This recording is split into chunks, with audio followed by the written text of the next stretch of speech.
Oh, hello. I'm back, and we're going to be talking about the Tale of Six Hobbyists 2024 roundup. Yeah, I know we're halfway through January now, but this is what it is. So, what is this? You've got no reason of knowing, because I did one video about it ages ago, and then I ignored it, which was my problem, okay? So many of you watching will be familiar with the original classic White Dwarf series, A Tale of Four Gamers. And in fact, I was intrigued to learn that in this month's White Dwarf, which I received today, they were just wrapping up their old world Tale of Four Warlords that they were doing in here, right? So we go to page 88 in the latest White Dwarf. Yeah, the White Dwarf guys have done old world armies. So that's what this is. This is collecting and painting armies as a group, okay? It's a format invented by White Dwarf a very long time ago. On the screen you can see the original Tale of Four Gamers article, and essentially, classically, you've got four individuals who buy, build, paint and play with an army over the course of a year, painting and playing to an agreed points limit as it goes up every so often. Now, a few of my channel members wanted to do something like this on the Discord to inspire folks who are at this point in their life mostly focused on Kill Team to actually amass a large army of painted figures for a massed battle game. Here's my predicament, right? I love playing skirmish games. I am, to borrow a phrase, burning for the... No, I'm not gonna do it. But I love skirmish games. I love Kill Team. I love Star Wars Shatterpoint. I am getting into Underworlds. I'm dabbling a little bit in Lord of the Rings, which is kind of halfway between a skirmish game and a mass battle game, but I find it very hard to get around to playing, you know, Warhammer 40,000, Horus Heresy, and the Old World. But I love those games in the abstract, and I love those armies, and I want to have a fully painted enormous collection of one army for each of those four systems. And there's a lot of like-minded people, you know, in my community who are in there, let's call it the skirmish era, right? Let's co-opt some of that Zoomer slang, right? And, you know, we need some kind of mutual motivation to paint the minis that we want to have painted. So that's the idea here. Now, we won't be playing any games, or we didn't play any games, because we don't live in the same city, we don't even live in the same country in every case. And when we floated it in the Discord, we couldn't weed it down to 4 people, so we launched the Tale of Six Hobbyists. And that ran for a whole year, and the idea was we would paint 4 chunks of 250 points. In the end, we only managed 3 chunks of 250 points because it took us so long to agree and get started that you know, we basically wasted the first quarter of the year, and we didn't quite come up with the idea in January either. So it is what it is. Now, I did a video about this back in the day after that first section, that first 250 point chunk was completed, or should have been completed. And then I was supposed to do a video after the second chunk, and with one thing and another, I just didn't. It must have slipped my mind. So this is now the wrap-up video, which is going to go over everybody's full painted, what they've painted in 2024 for this challenge. So I'm going to start with my stuff because it's my channel and I've got a massive ego, apparently. So this was my chunk 1. I painted a Rhino, I painted Junith Arusa, and I painted a squad of Sisters of Battle. Hey, you've seen these before. I painted them, you know, over a year ago now, almost. I'm still really happy with them, actually, to be honest. Now, I have a pre-existing Sisters of Battle army, right? And so some of the things on here I'm doing to match in. Like, I know the bases could be much nicer, but I have loads of other stuff based in this very basic way, so I'm kind of stuck basing in this very basic way with these minis for this army, because that's just what I'm doing. There are things, you know, I was starting these again as a brand new project, the bases will be a bit more interesting, but other than that, I'm really happy with them. I think they look amazing still, and things like getting a Rhino done, getting a basic Battle Sister squad done, really positive. This was my second chunk, got a second squad of Battle Sisters done. You can see the varnish has caught a tiny bit there on the cloak of this one. You hate to see it. And the Exorcist, as I mentioned in my hobby roundup video, because I've shown you these before. I'm being an egoist. I'm sorry. But man, this was a mission to get this painted. Vehicles can be a mission at the best of times, especially when you're edge highlighting everything, which I think looks really sharp on a black tank, but there you are. But there's so much extra detail on the Exorcist. I was really, really pleased to get it done. And then for my third chunk, Triumph of St. Catherine, which is in the running for favourite model that I painted this year. I think she came out really, really well. I'm not sure about edge highlights on cloth, right? Zimbad always tells me not to do it, and then I do it, and then I go, yeah, Zimbad's got a point, though. It looks really good on hard surfaces. The trouble is, I get into my groove, and I go, this is what we're doing, and then I go through and do it, but I still think it looks really good. So, that was my Sisters of Battle 750 points, or there and thereabouts. So now we go on to a Roboros. So a Roboros on the Discord was doing Dark Angels, and he started off his first chunk with a squad of Deathwing Terminators. We've got a Deathwing Chaplain in Terminator armor, and the Librarian in Terminator armor, the brand new one from the it's not brand new anymore, but the brand new one from the launch box of the edition as well. And they look really, really smart as well, right? Again, I think his basing looks pretty flat, but after I've just shown you my really flat basing, I can't really critique that too hard, can I?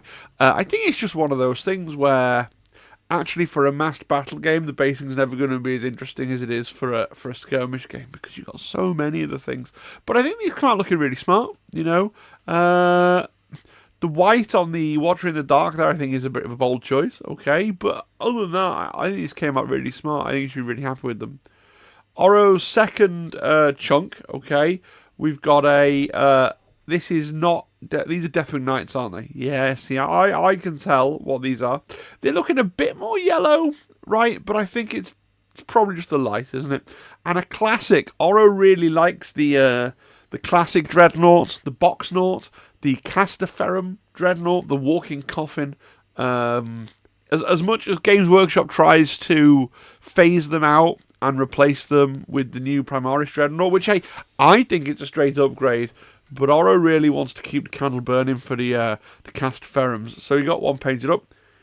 He's not even as tall as two Terminators, but hey, it looks really cool, and it is a cool model. With the funny little head on the outside on this particular Dreadnought, I think is just kind of... Is that actually the pilot's head? I mean, it's pretty cool. It's pretty silly, but it's pretty 40k. And then we've got his final chunk where he painted the lion. And I know, right, because I painted Fulgrim this year, not for this challenge, but for the Hobby Bingo card, what it's like, you know.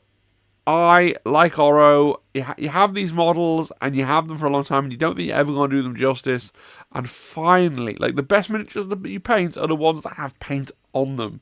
And I think this has come out looking absolutely wizard, right? It's really very good. I love that there's a little bit of... The photo's not the best, but I love the power sword. Okay, there's a lot of effort gone into that sword. You can sort of tell with the lighter and the darker and the bits of blue playing across it. That's really, really cool. I love the red marble effect that's come through on the lion here. That could just be contrast paint for all I know, right? But if the effect works, you know. And I've got a kind of burnished gold feeling thing on the shield here as well. So wonderful to see the lion painted. Interesting choice to go for the helmeted head. Don't know that it would have been my cup of tea, but the lion comes with so many heads, doesn't it? It's interesting to know which one people are going to prefer for their own collection, right? And now we're going to go on to Nightfall stuff. Now, Nightfall has won. No, I don't think. No, actually, it's between Nightfall and Alex. We'll see Alex's in a bit, but I really like Nightfall stuff. Right, there is no winner. To be very clear, it's not a competition. I really like Nightfall stuff. So Nightfall did himself some synthwave, or is it vaporwave? Honest Minis planted this question in my head related to the other hobby challenge, the Kill Team one. Does anybody know? Let me know in the chat if you understand the technical difference between synthwave and vaporwave. In the constraints of a colour palette, because I know they're actually to do with music, but We're talking about the colour palette. Let me know in the comments. I think these look really, really good. I can't remember the names of all the Tyranid things. We got Tyranid Warriors on the right-hand side. We got some Gene Stealers. We got some... Are they old Lictors? The little Lictors? Or are they the new Von Ryans? I don't know. And a Neuro Thrope. Gonna say. But they look really, really cool. I just think they're amazing. I really, really do. Like, it's one of those things where a visually arresting visual style that draws you in and makes you really look at things is, you know, I always say, I know that I make a rod for my own back because I paint things in a very, this is how they are in the book kind of a way. That's what makes me brings me joy. I'm not saying Nightfall isn't a skilled painter. He is, but also it's a lot easier to be really impressive, and this is really impressive when you're showcasing a different kind of talent, right? Like I am very good at technically applying paint to a miniature, but Nightfall is an artist. He can see what will look good in his mind's eye and apply it to the model. So I really like these. These look really cool. Here's Nightfall's second chunk. He decided to be very honest with everybody that it was actually 5 points under, but we forgive him, right? This looks amazing. I can't remember the name of it, right? We got some kind of Wingerling Tyranid Warrior here, and some Termagants, Hormagants, one of the others, and another random Ripper Swarm, right? What I lack in knowledge about Tyranids on the battlefield, I make up in knowledge that this is a really, really, really, it's a really sweet paint scheme. I really, really enjoy it. And I know these are just a product that you can buy, but I think it's really set off by the alien tufts as well. I think they look really, really cool. And finally, Nightfall's third chunk. I just love the way he's managed to get that. It looks like it's luminescing, that brain snake. I don't know Tyranid names, I'm really sorry. It looks like it's luminescing, it looks that good. Some of the other, the Lictors here are a little bit more dull, but I guess, right, Lictors are supposed to sneak and hide in the camouflage and jump out and eat people. So I guess it's a little nod to their actual lore and their battlefield role, that they're still in the synthwave colours, but like a little bit more muted, so they can actually be sneaky and stealthy. Big fan of Nightfall stuff. Although I did read somewhere that taking miniatures on a black background always makes them look that little bit better. So maybe that's where the rest of us are all going quite wrong. Who knows? And then Jin Shep. Now, I want to apologise to Jin because he's worked really hard and he's painted a lot of stuff. His blog on the Discord was a little bit hard to pick through. So I hope that I've got everything in the right order. I believe, not the tank, right? I believe this was Jin Shep's first chunk. So you got the Guardians there, or are they Corsairs? They look like Ulthway Black Guardians to me, so that's what I'm going to call them. And some Striking Scorpions. You'll notice that so far, this first chunk, these are all models that you could be using in Kill Team as well, but there you go. These look really, really good, and he's putting me and Oro to shame because he's really shown that you can go all out and do really nice bases in a massed battle game. All you must do is have the will to put in the amount of effort. And these look really, really good. The rocks and the tufts, I think it's really, really cool. The minis so vibrant, they pop off. The bases are sort of really nice, but like all very drab and tied together in a kind of a more muted colour palette. I really like the way the whole thing's set off. I love the subtle kind of highlighting on the Striking Scorpions. Real painting, I call it, right? So there's no edge highlighting going on, but he's actually tried to do the thing of building the volumes of the shapes with light and shadow and working out where the light falls and all that sort of stuff, which, yeah, I do dabble in from time to time, but I tend to fall back on the old Games Workshop style of edge highlighting. On the Black Armour, there's more edge highlighting because it's hard to do, Black is a job for edge highlight, right? But they're really good. They look really good. Then we got Jin Shep Chunk 2, I believe. So the Wave Serpent. Really crispy, that Wave Serpent. Really enjoy it. Okay? Just really neat. Just really neat with the really neat edge highlighting. It probably took you an extremely long time to get that painted. And those Banshees, man. right? The Banshees, again, are one of the better things in the whole thing for me, because, again, he's got that, the real kind of volumetric highlighting, the real darks and the highs and the lows. And I've painted Banshees, and I think I painted my Banshees to pretty high standard as well, but they're nowhere near as good as these. Okay, these are just absolutely smooth and dreamy, and I'm a big fan of the Howling Banshees. And then on to what I believe was chunk 3. So we got Jane Czar, which was painted with this sort of atmospheric shot. She looks just as good as all the other Banshees. We got Prince Yeriel, who's really nice to see, because I love to see a really old hairy classic model painted up. No, this is a conversion, isn't it? This is a conversion, Phil. I was tricked. Really nice conversion, right? I think that's a plastic Prince Yeriel, isn't it? I love the Rangers. Like, not sure how that camouflage pattern's going to work on the planet that they're on. But hey, I don't find myself caring, okay? They look really cool and really visually arresting. They aren't blending into their bases, but maybe they're all the better for it, okay? And then we've got the tandem jet bikes that I forget the name of as well, and they look pretty good. I'm a big believer, especially with how lovely the rest of the bases are in the army. I'm a big believer on putting these flight stands onto opaque like Dreadnought bases and doing your basing texture on the bases. I hate flight stands. To each their own, right? And if Jin likes flight stands, they're his army, but I just hate flight stands. I think they look and they take away from the whole composition of the piece, but that's the only nit that I'm fine to pick, and I bet he's really proud to have got all this stuff painted. Really well done.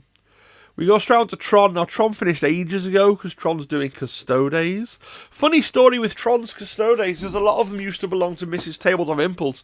We actually sold Tron a huge box of Custodes stuff that had been bought for her for a birthday present many, many years ago. I think when Custodes first came out. Right, we used to go to the Forge World Horus Heresy weekender, and we sent off a lot of stuff. It's really nice to see stuff that was just languishing under a bed finally get painted up, you know?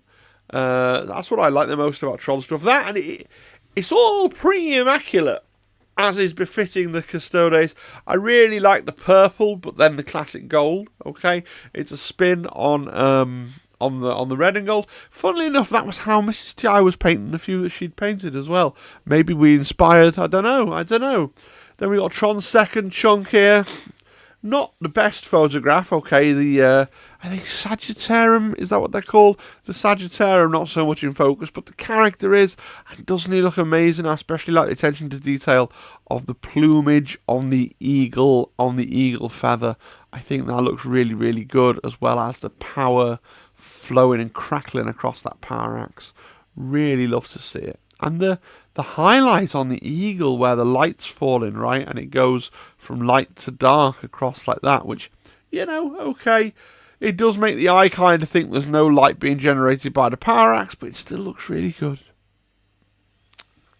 And then finally, we got these are two separate tanks, okay. This is the Pallas and the really big, the Grav attack, the Cronus, I think it is.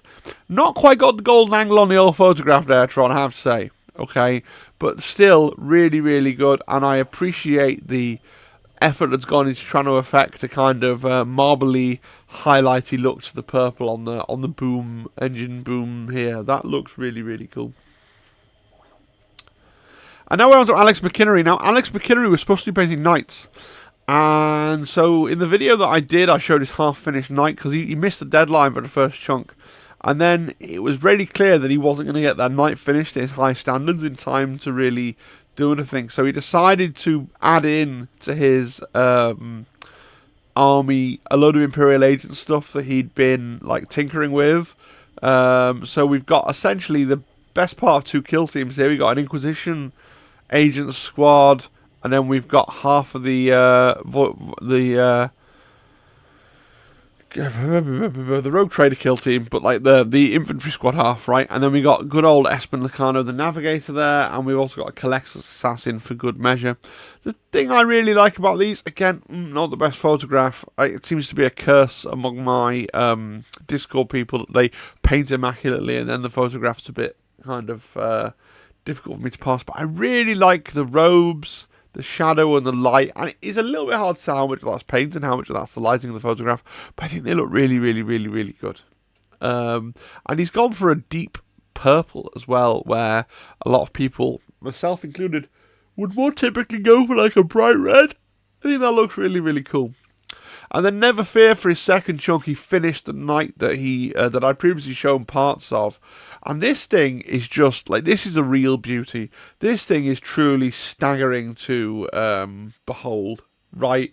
Like, it's covered in weathering, it's covered in decals, there's bits of freehand on it.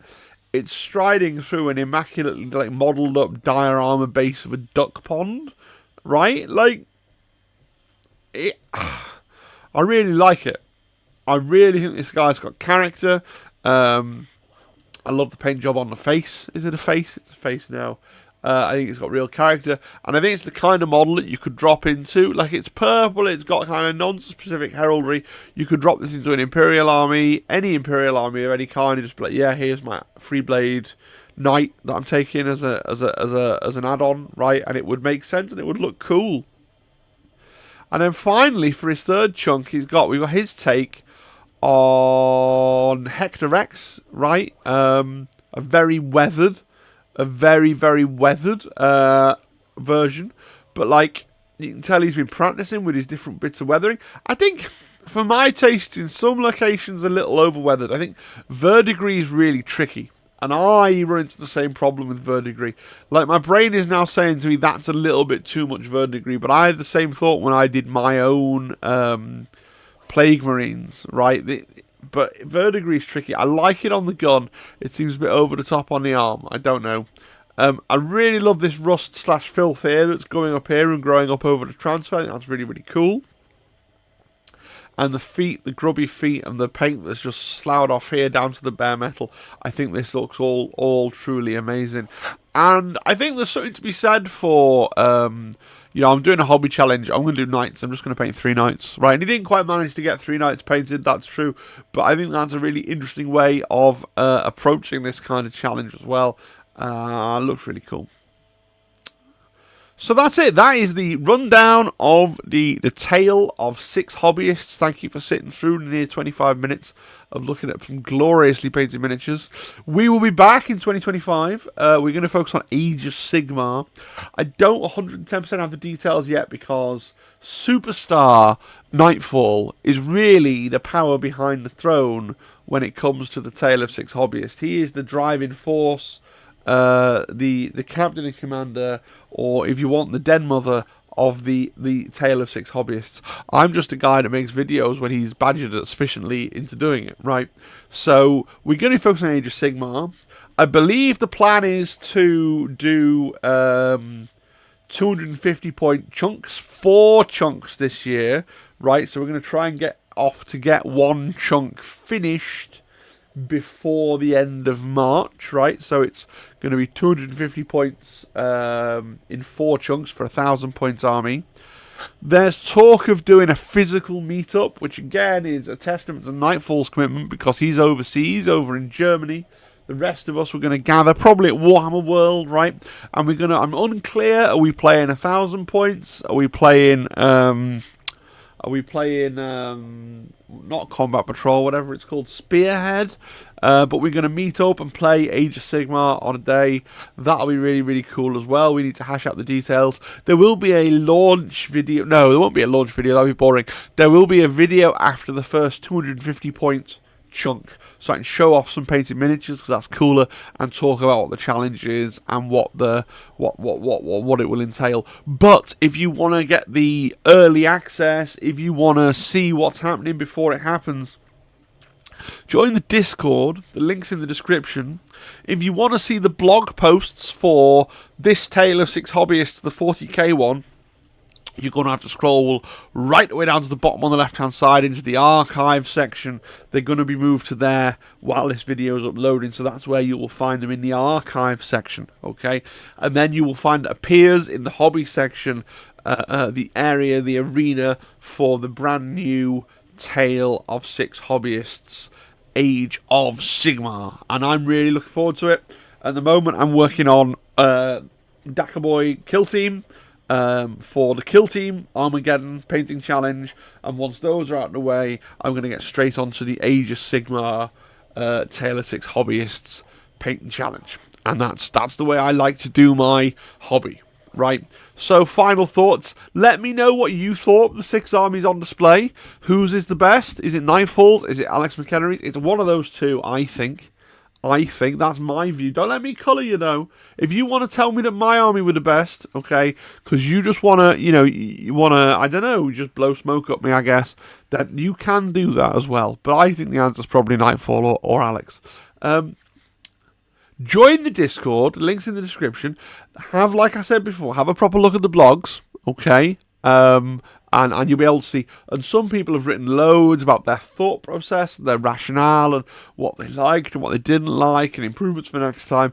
Really good. If you like reading those articles in White Dwarf, the Tale of 4 Gamers articles, you get that experience more or less from the Discord, from the special room, the Tale of 6 Gamers blog, Tale of 6 Hobbyists blog post. Let me know in the comments. I asked this question when I introduced it as well. I like these hobby challenges because I like having an obligation and a deadline. It makes me hobby, and then I like the feeling of fulfillment and looking back on the completed hobby. But let me know, some people are anti and they think, oh, everything should just be airy, fairy, easy, Johnny come lately, do what you like. I know Zimbad falls into that camp. I would just paint nothing. I just sit on my backside and play video games, right? That's the problem, and then get depressed. I know that about myself. So I like a hobby challenge, but you let me know what you think.